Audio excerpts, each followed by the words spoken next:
They arrived just before sunset. 5 friends packed into 2 dusty jeeps, finally escaping the noise of the world. Camp Limitless Light, tucked far into the Blue Pine Mountains, was as secluded as it was serene. No cell signal. No traffic. Just lake water, tall trees, and silence so still it felt sacred. A day of canoeing, unpacking gear, and chasing sunlight across the water. Everyone was worn out. Except Grace, who offered to walk to the little general store at the edge of the campground to grab drinks for the night. By the time she returned, the air had grown cold and tense. At the fire pit, Jessa and Ree were arguing. Something about flirting. Or not flirting. Or who laughed a little too hard at his jokes. No one wanted to referee.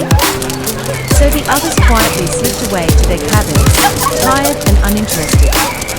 That night, as the forest settled and the wind picked up, Grace and her best friend Nick sat on the porch staring into the dark. That's when they both heard it again. A whisper. Not quite words, not quite a breeze. Something just beyond understanding, crawling under the sound of the pines.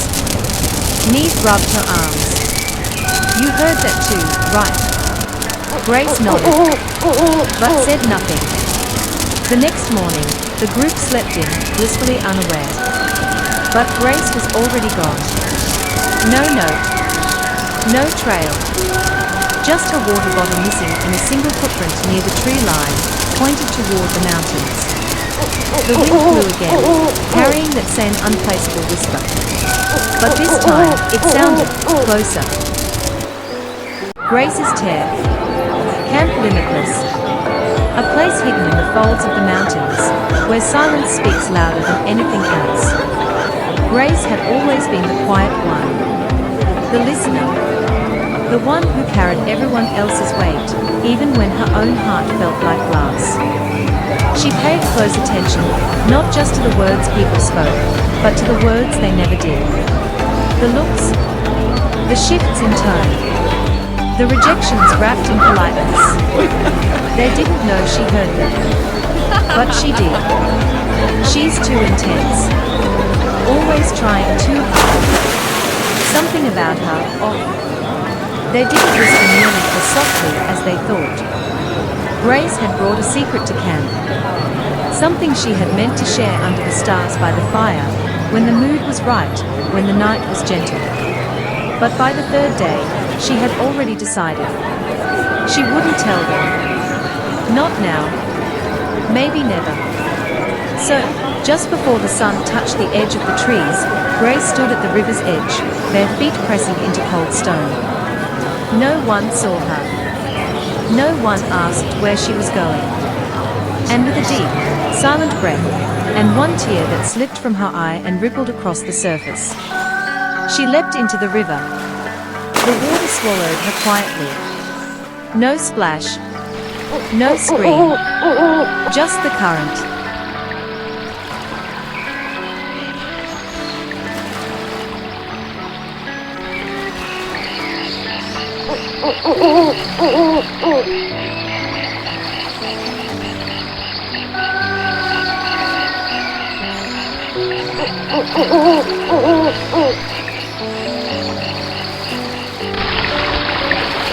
Chapter 2, The Missing Path.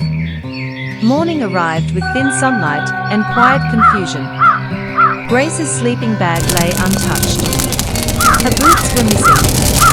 No one noticed until Neve walked back from the lake and saw her canoe was still tied up, dry.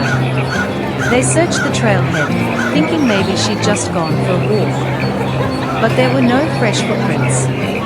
Only her name, lightly scratched into a patch of moss on a nearby boulder. Not carved. Scratched. Ree tried to joke about it. Maybe she just needed space. You know Grace. Always playing peacemaker.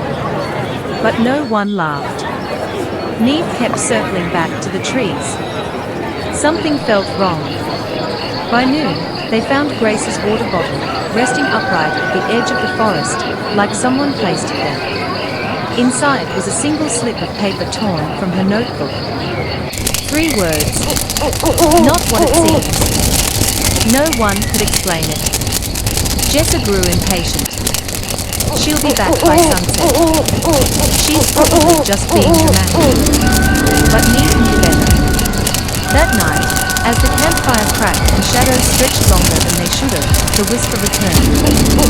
Faint, curious, as if the woods themselves were asking questions. Ned stood outside the cabin long after the others had gone to bed. He clutched Grace's note and listened.